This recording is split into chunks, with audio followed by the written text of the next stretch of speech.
La nation échouera. La nation s'effondrera. Les États-Unis d'Amérique disparaîtront de la scène mondiale et perdront leur influence. À l'heure actuelle, les États-Unis, avec toute leur puissance militaire et leurs forces, sont déployés au Moyen-Orient.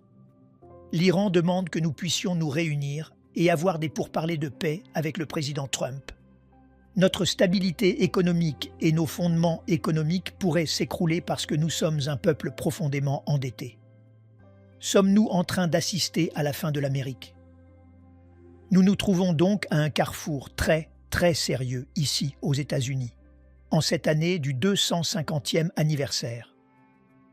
Que déciderons-nous? Quel chemin choisirons-nous de prendre? L'Amérique verra-t-elle une 251e année ou une 252e année? Je ne sais pas. Les États-Unis ont une date d'expiration. L'Amérique, dans son opulence, a oublié Dieu. Les États-Unis prendront fin. C'est clair d'après les Écritures. Mais comment et quand cela arrivera-t-il? Écoutez bien. Alors que nous abordons ce sujet dès maintenant, qui semble évidemment atroce pour tout Américain, je l'aborde d'un point de vue biblique, à partir des Écritures elles-mêmes. La Bible est limpide. Elle enseigne, à travers les Écritures, de la Genèse à l'Apocalypse, qu'il existe diverses nations mentionnées qui ont été, qui sont et qui seront présentes tout au long de l'œuvre prophétique de Dieu. Il n'y a aucun doute là-dessus, quand on pense, par exemple, aux événements remarquables de ce qui fut la Russie, puis l'Union soviétique, et qui est aujourd'hui redevenue la Russie. Quel rôle cela joue-t-il dans la Bible? Le livre d'Ézéchiel, au chapitre 38, ne traite pas de l'Union soviétique. Il s'adresse au peuple de Rosh, de Méchec et de Tubal, qui correspondent à la Russie d'aujourd'hui. Cela dit, la Bible indique très clairement, tant dans l'Ancien que dans le Nouveau Testament, l'ascension ou la persistance de la nation d'Égypte. Par exemple, la Bible parle de la continuation, même jusque dans le millénium, de la région de la Jordanie et d'autres nations, bien sûr, ainsi que de l'Arabie. Mais quelle est la nation la plus riche ayant jamais existé? Les États-Unis d'Amérique. Quelle est la nation la plus puissante militairement dans l'histoire de l'humanité? Les États-Unis d'Amérique. Quelle est la nation qui a connu les plus grandes libertés chrétiennes ou basées sur la foi pour tous, même pour les athées? Les États-Unis d'Amérique. Quelle nation sur la surface de la Terre a brisé ce que l'on appelle le droit divin des rois, sinon les États-Unis d'Amérique? Où c'est nous, le peuple? Toutes ces choses merveilleuses dont nous parlons, qui font la grandeur, la puissance et l'opulence des États-Unis, l'armée la plus forte, le peuple le plus libre, le plus industrieux, le plus créatif. Ceux qui détiennent, par exemple, le plus grand nombre de brevets au monde sont les Américains. Comment pourrions-nous être effacés de la carte prophétique, pour ainsi dire? Et pourtant, c'est exactement ce que l'histoire nous enseigne. La question est la suivante. Vous ne trouverez l'Amérique nulle part dans la Bible. Or, certaines personnes vont avancer de petits arguments concernant Tarsis et ses lionceaux, et toutes ces sortes de choses. Il n'y a absolument aucun fondement à cela. Ce ne sont que pures spéculations. Restons-en aux faits, car il existe une seule nation couronnée de tous les temps, qu'elle soit passée, présente ou future, révélée dans la Bible. Vous l'avez deviné. C'est un pays de la taille du New Jersey. C'est un pays qui existe dans le voisinage le plus hostile au monde. C'est la nation qui fut une nation pendant des milliers d'années, puis qui cessa d'être une nation, et dont les citoyens furent dispersés par le jugement de Dieu jusqu'aux extrémités de la terre.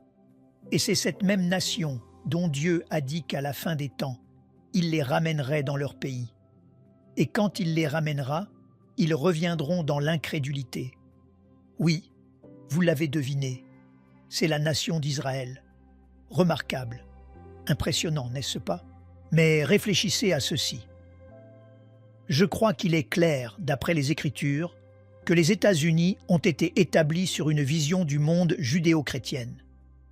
C'est évident dans l'histoire de notre nation. Nous n'avons pas à deviner. Il nous suffit de lire nos documents originaux. Aucune autre nation au monde n'a jamais fait cela. Et quel type de pays, dans toute l'histoire de l'homme, s'est jamais arrêté pour se demander quel standard biblique serait bénéfique pour créer une nation, sinon nos pères fondateurs? Et quand je dis nos pères fondateurs, je ne parle pas seulement de ceux que vous et moi connaissons, mais de ceux que nos pères fondateurs eux-mêmes considéraient comme les pères fondateurs originaux. Qui étaient-ils? C'étaient ceux qui avaient navigué ou traversé les mers sur ce vieux navire en bois, le Mayflower. Je parle du pacte du Mayflower. Et là même, si vous ne l'avez jamais lu, j'aimerais que vous mettiez ce podcast en pause dès maintenant pour aller lire les 2 paragraphes du pacte du Mayflower, afin de voir si vous pouvez répondre à cette question. L'Amérique a-t-elle été fondée sur une vision du monde biblique et judéo-chrétienne? La réponse est absolument oui. Ce que je vous dis aujourd'hui, c'est que l'Amérique est une anomalie. C'est un miracle. C'est quelque chose que Dieu a fait pour servir divers desseins. Mais qu'arrive-t-il à une nation qui a achevé sa course et rempli son but? Par exemple. Et je ne suppose pas que je fais partie de cette équipe.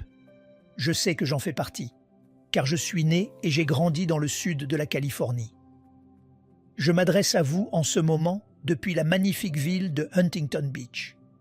Mais les choses que Dieu nous a données en tant que nation sont vraiment impressionnantes, et Dieu a béni ce pays. Mais que se passe-t-il, selon la Bible, lorsqu'un pays a soit fini d'être utile à Dieu, soit s'est disqualifié pour être utilisé par Dieu? La Bible nous dit « Heureuse la nation dont l'Éternel est le Dieu ». Laissez-moi vous poser cette question. L'Amérique est-elle heureuse? Sommes-nous riches? Techniquement, non. Je regrette de briser votre bulle, mais saviez-vous que le citoyen des États-Unis est en réalité l'individu le plus endetté à la surface de la planète? Par exemple, si vous vivez en Chine communiste, vous ne devez rien au pays. Vous n'avez pas de dette. Le pays vous possède. Si vous vivez dans une autre nation socialiste, par exemple des endroits comme l'Allemagne, qui est d'une certaine manière un pays socialiste, ou l'Italie, il existe des pays socialistes où les gens ne sont pas endettés parce que le gouvernement est leur pourvoyeur. Ce n'est pas le cas pour une république constitutionnelle. Ce que beaucoup d'Américains ne réalisent pas, c'est que nous ne sommes pas une démocratie. Nous sommes une république constitutionnelle.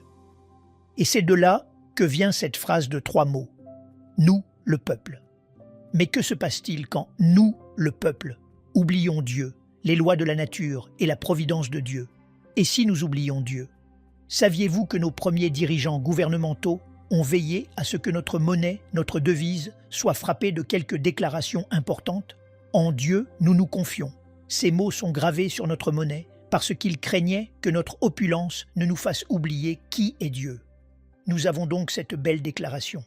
Mais laissez-moi vous demander, même à la lumière de ces rappels, même au vu du fait que lorsque vous et moi allons à un match de football ou de baseball, nous nous levons, nous ôtons nos chapeaux, nous chantons tous l'hymne national, nous entendons le serment d'allégeance et nous parlons d'un peuple libre et de la patrie des braves. Est-ce encore vrai? Je ne sais pas. Mais je vous dirai ceci. L'Amérique montre les signes d'avoir oublié Dieu. Actuellement, nous nous tournons vers nos dirigeants politiques ou militaires pour nous sortir de nos problèmes. Mais vers qui se tournent-ils? Plaçons-nous notre confiance dans certains partis politiques, candidats, membres du Congrès, sénateurs, présidents ou dans l'armée pour résoudre nos problèmes? Plaçons-nous notre confiance dans notre monnaie pour tenir jusqu'au bout? Écoutez, de nombreux Américains aujourd'hui font plus confiance à leur compte de retraite qu'à Dieu. Pourtant, notre compte de retraite ne peut pas être ce que Dieu est pour nous. Et le fait remarquable est qu'en un instant, notre stabilité économique et nos fondements économiques pourraient s'écrouler parce que nous sommes un peuple profondément endetté. Par exemple, quand j'ai dit plus tôt que nous sommes le peuple le plus pauvre du monde, je voulais dire que nous sommes les plus endettés. Par exemple, faites le test. Votre maison, la possédez-vous? Avez-vous l'acte de propriété de votre maison? Avez-vous le titre de propriété de vos véhicules? Avez-vous le titre de propriété de vos voitures, de vos avions, de vos bateaux? Possédez-vous ces choses? Vous voyez, dans notre culture, dans la manière dont notre économie fonctionne, nous pouvons acquérir toutes sortes de choses par lesquelles nous cherchons à établir notre identité. La taille de notre maison, l'endroit où nous vivons, notre code postal ou la voiture que nous conduisons. Et en réalité, la vérité est que nous ne possédons aucune de ces choses. En fait, vous savez, les petits caractères que vous deviez lire et que vous n'avez pas lus, mais vous avez quand même signé le contrat. Ils disent qu'à tout moment, la banque qui possède votre maison peut se déclarer en défaut ou exiger le remboursement immédiat de votre prêt et saisir votre propriété. Vous n'y avez jamais pensé, n'est-ce pas? Personne ne vous l'a fait remarquer quand on vous a vendu cette maison, cette voiture, cet avion ou ce bateau. Mais c'est écrit. Cela dit, l'Américain moyen a des dettes s'élevant à des centaines de milliers de dollars que vous et moi devrions payer si on nous le demandait maintenant. Et si vous ne pouvez pas payer, vous allez dans ce qu'on appelait autrefois la prison pour dette. Vous iriez en prison parce que vous ne pourriez pas rembourser votre prêt ou votre dette. Mais l'homme en Afrique aujourd'hui, ou l'homme en Amérique du Sud, dans l'Amazonie, que nous considérons comme un pauvre barbare ignorant, lui, il possède sa lance, il possède sa hutte, il possède son lit, et il possède son bateau avec lequel il voyage sur l'Amazone. Cela dit, assistons-nous actuellement à la fin de l'Amérique? Les États-Unis, avec toute leur puissance et leurs forces militaires, et que Dieu bénisse nos troupes, nous sommes déployés au Moyen-Orient. Et, au moment de cet enregistrement, nous verrons ce qui se passera. L'Iran demande que nous puissions nous réunir et avoir des pourparlers de paix avec le président Trump. Et vous savez, Trump a proposé cela à quelques reprises. Le CGRI l'a également évoqué à quelques reprises. Mais il y a deux visions du monde opposées, mes amis. Nous pensons, selon la vision occidentale, que l'Amérique a réussi cette guerre en Iran et qu'il est maintenant temps de chercher la paix. Le monde islamique et le CGRI dans l'islam voient les choses ainsi. Quiconque demande un accord de paix est en train de se rendre. C'est ce qu'ils croient. Peu importe ce que vous croyez, c'est leur conviction. Ou s'ils disent « Hé, vous voulez qu'on se voie pour parler de paix ?» Ce qu'ils ont fait hier ou avant-hier. Si l'Amérique ou n'importe quelle nation répond « Oui, nous le voulons », ils croient qu'ils vous ont offert l'opportunité de vous rendre. Et si vous venez pour faire la paix, c'est que vous vous rendez. Vous direz « Oui, mais Jack, ce n'est pas comme ça que ça se passe. » Écoutez, vous ne savez pas comment ça se passe, parce que nous avons deux visions du monde totalement polarisées sur la façon dont les choses sont perçues. Les États-Unis ont une date d'expiration selon la Bible. Bientôt viendra un temps que nous voyons dans Ézéchiel au chapitre 38, quand Israël sera attaqué par la Russie, la Perse, la Libye et le Soudan. Et nous pensons que la Turquie y est impliquée. Ce sera une coalition d'environ 5 nations qui viendra attaquer Israël. Et toutes les nations du monde demanderont « Pourquoi faites-vous cela ?» Personne n'intervient. Personne ne s'en mêle. Il n'est fait mention d'aucune guerre. Dieu s'en occupe. Pourquoi Dieu devra-t-il s'en occuper pour Israël? Parce qu'il n'y aura aucune intervention. Ce qui implique soit des États-Unis distraits, soit un système de croyances ou de partis politiques différents concernant Israël conduisant à son abandon, soit une Amérique tellement épuisée qu'elle n'aura aucune capacité de réaction. Nous savons aussi, d'après le livre de Zacharie, que toutes les nations du monde se tourneront contre Israël dans les derniers jours menant à la période de la tribulation. Mon propos est celui-ci. L'Amérique, dans son opulence, a oublié Dieu. Nous avons des politiciens et des partis politiques. Nous avons des institutions et des systèmes éducatifs qui se font un devoir non seulement de ne pas mentionner Dieu, mais de s'assurer que Dieu ne figure nulle part dans nos informations ou nos programmes scolaires. Et ainsi, Dieu a été effacé. Vous direz, Jack, tu es dur. Aux États-Unis, là où nos pères fondateurs et nos pères pèlerins affichaient la parole de Dieu, affichaient par exemple les 10 commandements, le gouvernement de notre nation, État par État, a retiré les 10 commandements. Maintenant, certains États ont essayé de les rétablir et certains ont réussi.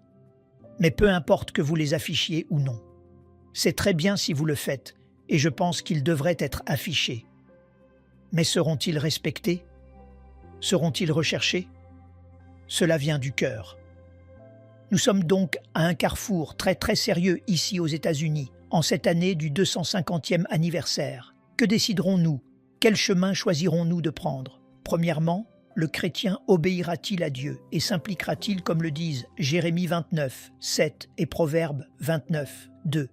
Est-ce que chaque citoyen américain chrétien s'impliquera dans la politique locale de sa communauté pour faire une différence, pour être le sel et la lumière, en reconnaissant clairement que les royaumes de ce monde sont temporaires et éphémères et qu'ils devront tous rendre des comptes devant Dieu à la fin?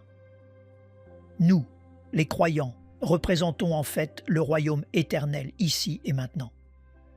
Nous ne transformerons pas la Californie en État chrétien, ni aucun autre État. Nous n'allons pas christianiser les États-Unis d'Amérique. Nous n'en avons pas l'intention, et nous ne le devrions pas. Mais le fait est que nous devons faire briller la lumière de ce qui est juste et vrai, cesser d'être silencieux et cesser de nous taire. C'est là que les pasteurs des églises d'Amérique interviennent. Je crois que l'on peut facilement soutenir, à partir de la Bible, tant dans l'Ancien que dans le Nouveau Testament, que chaque situation concernant chaque héros politique que vous et moi connaissons dans la Bible impliquait des rapports ou un ministère auprès des dirigeants politiques de leur époque. Chacun d'entre eux, y compris Jésus, a traité des questions politiques de son temps. Jésus a dit « De qui est cette effigie et cette inscription ?» Et le peuple a crié « De César ».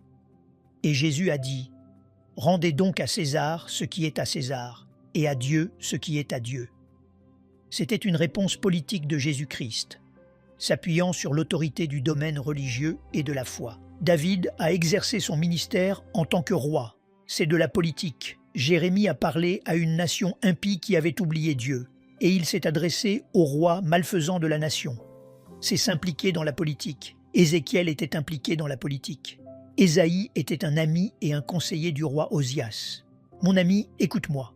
Tout pasteur qui dit aujourd'hui que nous ne devrions pas nous impliquer, ou que je ne devrais pas informer mon peuple du mal qui approche par le biais du conseil scolaire, de l'association des parents d'élèves, de mon comté ou du gouvernement de ma ville ou de mon État, tout pasteur qui n'aborde pas ces choses est un berger inutile. Un pasteur qui ne prévient pas son troupeau qu'il y a des gens à Sacramento ou dans la capitale de votre pays ou dans toutes les capitales de ces 50 États qui mettent en œuvre ou légifèrent le vol des droits parentaux ainsi que les abus sexuels et mentaux sur vos enfants dans les écoles publiques.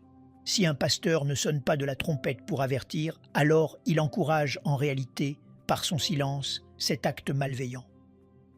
En restant silencieux, il approuve ce qui progresse dans les ténèbres. C'est un temps où, s'il y a un espoir pour l'Amérique, il est spirituel. La nation échouera, la nation s'effondrera. Les États-Unis d'Amérique disparaîtront de la scène mondiale et perdront leur influence. Nous ne savons pas quand, mais nous en voyons les indices et les signes avant-coureurs. Quoi qu'il en soit, qu'allons-nous faire dès aujourd'hui? Quant aux pasteurs, que diront-ils? Les pasteurs encourageront-ils leurs fidèles, qui auront 18 ans au moment de la prochaine élection, à s'impliquer et à voter autant que possible pour un candidat ayant une vision du monde biblique, du maire local au gouverneur et au président? S'impliqueront-ils? Ou seront-ils si saints et si retirés, de manière monastique, que nous n'oserions jamais nous salir les mains en nous impliquant dans la politique ou en parlant? C'est précisément cette pratique et cette politique sans fermeté qui ont plongé cette nation dans le bourbier où elle se trouve actuellement.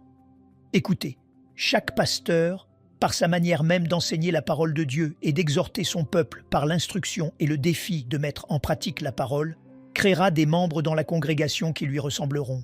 Vous deviendrez comme vos enseignants.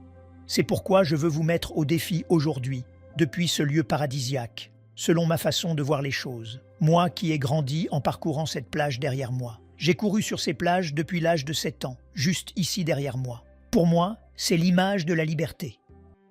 Ce sont ces plages dont Gavin Newsom a dit pendant la Covid-19. Vous ne pouvez pas sortir au soleil. Vous ne pouvez pas. Vous pouvez rester debout pendant une période limitée, mais vous ne pouvez pas vous asseoir. Et juste à côté de cette jetée, un surfeur a été arrêté pour avoir surfé. Et il portait même un masque en surfant. Et il a été arrêté parce que le gouverneur avait fermé la plage. C'est le contraire de la liberté, c'est de la folie. Alors, sous quel gouvernement accepterez-vous d'être gouverné jusqu'à ce que le Christ revienne nous chercher? Sera-ce le règne de quelques-uns, appelé démocratie, ou sera-ce le règne du peuple dans une république? Le choix vous appartient. Mais sachez ceci, nous devons faire tout ce qui est juste, défendre ce qui est juste et agir avec droiture, car le temps nous manque. Bientôt, nous irons voir Jésus. Mais en attendant, nous devons nous préparer en faisant ce qui est juste. et ne versez pas de larmes si un jour l'Amérique disparaît de la scène de l'influence mondiale, car votre citoyenneté, si vous êtes croyant, est au ciel.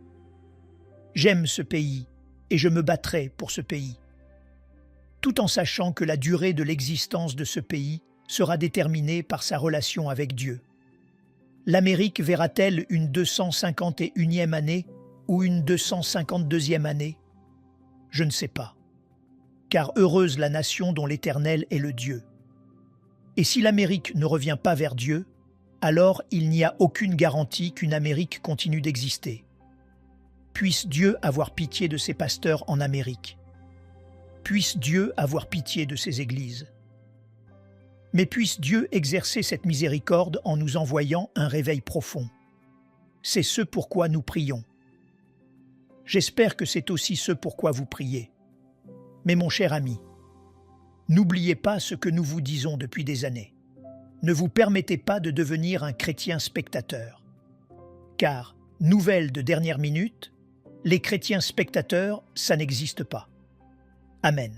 Nous aimerions vous donner l'opportunité de faire de Jésus le Seigneur de votre vie. Voulez-vous bien prier avec moi?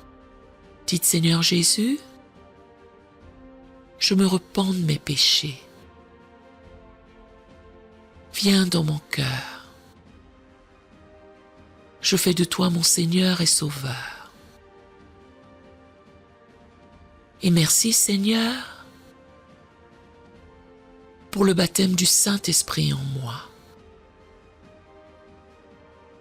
Dans le nom de Jésus. Par cette simple prière, nous croyons que le Saint-Esprit vous conduit sur le chemin de la nouvelle naissance. Allez dans une bonne église dont le fondement est la parole de Dieu, passez par les eaux du baptême et donnez à Dieu la première place. Nous espérons de tout cœur que ce message vous encouragera. Si vous connaissez quelqu'un qui puisse être encouragé, s'il vous plaît, envoyez-le lui pour nous aider à atteindre plus de gens et à propager l'Évangile. Édifions le corps de Christ ensemble. Appuyez sur la cloche des notifications et merci infiniment de nous soutenir en vous abonnant à notre chaîne. N'hésitez pas à laisser vos requêtes de prière dans la section des commentaires. Sachez que même si vous ne voyez pas de réponse à votre requête, que ce soit sur YouTube, email, Facebook ou sur Messenger, nous avons prié pour vous. Nous invitons humblement le corps de Christ à soutenir chaque requête en écrivant une prière dans la section commentaires. Tenez-vous ferme dans la foi avec nous pendant que nous prions. Que la grâce et la paix du Seigneur Jésus-Christ soient avec vous tous et qu'il vous bénisse merveilleusement.